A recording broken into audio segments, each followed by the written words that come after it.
Hello बच्चों, तो पिछले वीडियो में हमने बात किया था कि संसाधन क्या होते हैं। संसाधनों का जो वर्गीकरण था उसके बारे में हमने बात कर ली थी। और इस वीडियो में जो हम बात करेंगे कि वो उत्पत्ति के आधार पर, जैसे कि हमने पिछले वीडियो में भी बात कर लिया था कि उत्पत्ति के आधार पर संसाधनों को दो कैटेगरी में, दो भाग में डिवाइड किया गया है कि एक जैव संसाधन और दूसरा अजैव संसाधन। हमने कहा था कि जो जैव संसाधन होता है यानी कि ऐसा संसाधन जिसमें जीवन व्याप्त होता है, यानी कि जिसमें जीवन पाया जाता है, उसे हम जैव संसाधन कहते हैं। जैसे कि जिन संसाधनों की प्राप्ति जीवमंडल से होती है तथा जिनमें जीवन व्याप्त है, जैव संसाधन कहलाते हैं। यानी कि जीवन मंडल यानी कि जो हमारा ये पर्यावरण है जहाँ पे जीव रहते हैं, वो है जीवन मंडल। जीवन मंडल से होती है जिनमें जीवन व्याप्त है, जैव संसाधन कहलाते हैं। जैसे कि मनुष्य, मनुष्य भी क्या है, एक संसाधन है। मनुष्य क्या है, एक संसाधन। यानी कि जैसे मैं क्या हूँ, एक मनुष्य हूँ और मैं क्या है, पढ़ा रहा हूँ, और तुम्हारे जो पढ़ने का एक संसाधन, एक संसाधन जो है वो मोबाइल भी हो सकता है। और उस मोबाइल में जो वीडियो आप देख रहे हैं वो कोई ना कोई व्यक्ति ही पढ़ा रहा है, कोई मानव ही है, कोई मनुष्य ही है जो पढ़ा रहा है। तो वो क्या है, वो एक संसाधन है। वनस्पति जाति यानी कि जो वनस्पति वगैरह होते हैं वो भी क्या है, एक संसाधन है। जो किसी भी चीज़ को बनाने के लिए, यानी कि जो बहुत सारी ऐसी चीज़ें होती हैं जिसे हम बनाना चाहते हैं, बनाते हैं, तो उसमें हम वनस्पति का प्रयोग करते हैं। और जैसे कि जो भी फल फ्रूट वगैरह खाते हैं वो हमें कहाँ से प्राप्त होती है, वो वनस्पति से ही प्राप्त होती है। तो वनस्पति जाति भी क्या है, हमारे लिए एक संसाधन है। प्राणी जात, मत्स्य जीवन, पशुधन आदि, यानी कि जितनी भी पशु वगैरह हैं, जो प्राणी हैं, उनका हम उपयोग करते हैं संसाधन के तौर पर। उसे हम प्राणी जात या मत्स्य जीवन, मत्स्य मीन्स होता है मछली, वो भी क्या है, हमारे लिए एक संसाधन है। पशुधन जैसे गाय भैंस वगैरह, ये क्या है, ये भी हमारे लिए एक संसाधन है।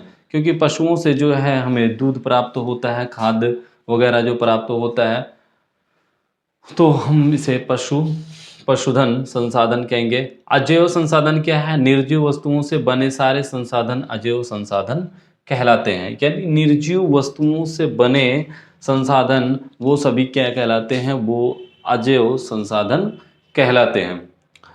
और जो अगला है वो समाप्यता के आधार पर। समाप्यता के आधार पर हम अगर जो बात करें, यानी कि तो नवीकरणीय संसाधन। नवीकरणीय संसाधन क्या होता है, वह संसाधन जिन्हें भौतिक, रासायनिक या यांत्रिक प्रक्रियाओं द्वारा नवीकृत या पुनः उत्पन्न किया जा सकता है। यानी कि वह संसाधन जिन्हें हम भौतिक रूप से या रासायनिक रूप से नवीकृत या पुनः उत्पन्न कर सकते हैं, उसे हम क्या कहते हैं, उसे नवीकरणीय संसाधन कहते हैं। जैसे सौर तथा पवन ऊर्जा, जल, वन या वन्य जीवन। सौर तथा पवन ऊर्जा यानी कि जैसे कि जो टरबाइन वगैरह है, टरबाइन जो फैन लगता है, उससे क्या होती है, हमें ऊर्जा प्राप्त होती है। ऊर्जा से हम क्या करते हैं, जो पावर, जो लाइट वगैरह जलती है, उसका यानी कि बिजली का उत्पादन होता है। किससे, सौर से। इसी तरीके से हम क्या कर सकते हैं, पवन ऊर्जा यानी कि जो पवन हो गया, टरबाइन वगैरह चलता है। सौर यानी कि जो सोलर प्लेट, आज का दौर जो है वो हर देखेंगे, हर जगह जो है आपको सौर ऊर्जा मिल जाएगा, यानी कि जो सोलर सिस्टम होता है। और पवन ऊर्जा जो टरबाइन वगैरह होता है। जल, वन या वन्य जीवन आदि, ये सब क्या है, ये नवीकरणीय संसाधन कहलाते हैं। इनका अगर जो हमारे पास जो तकनीकी है, तो हम इसे क्या कर सकते हैं, पुनः उत्पन्न कर सकते हैं। अगर हमारे पास जैसे जल है, हमारे पास का अगर जो तकनीकी है, तो जल से भी क्या कर सकते हैं, हम ऊर्जा प्राप्त कर सकते हैं। जल से जो है हम बिजली उत्पन्न कर सकते हैं। तो कई काम हम जो है कर सकते हैं अगर हमारे पास जो है टेक्नोलॉजी उपलब्ध है तो।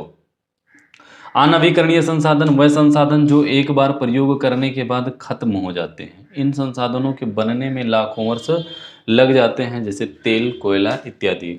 यानी कि ऐसा संसाधन जिसको बनने में कम से कम लाखों वर्ष लगते हैं। ये नहीं कि 1 दिन, 2 दिन, 4 दिन, अगर जो हमारे पास कोई टेक्नोलॉजी भी है तो भी हम उसे बना नहीं सकते हैं।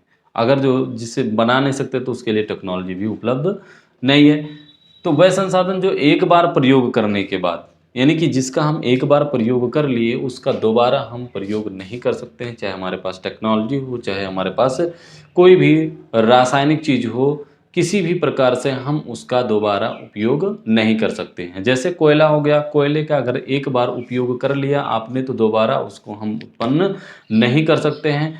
कोयले को बनने में कम से कम लाखों वर्ष का समय लगेगा। इसी तरीके से तेल हो गया, तेल वगैरह भी बनने में समय लगता है। ये नहीं है कि हमारे पास ऐसी कोई टेक्नोलॉजी भी नहीं है, तकनीकी भी नहीं है कि जिसे हम 1 या 2 दिन में उसे हम तैयार कर लें। तो इसे हम क्या कहते हैं? इसे हम कहते हैं नवीकरणीय संसाधन। तो आई होप कि समझ में आ गया होगा। तो हम क्लास 10th की ज्योग्राफी पढ़ रहे हैं। क्लास 10th की ज्योग्राफी में जो पहला चैप्टर है वो है संसाधन।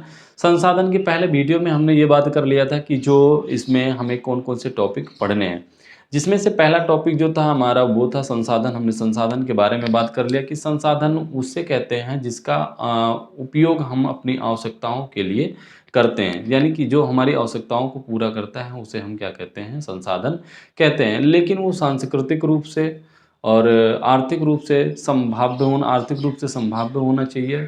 सॉरी, आर्थिक रूप से जो है उसकी होना मतलब ये खरीदने की हमारे पास जो है बजट होनी चाहिए। और जो सांस्कृतिक रूप से वो क्या होना चाहिए? मान्य होना चाहिए और तकनीकी भी उसके लिए उपलब्ध होना चाहिए, तो उसे हम संसाधन कहते हैं।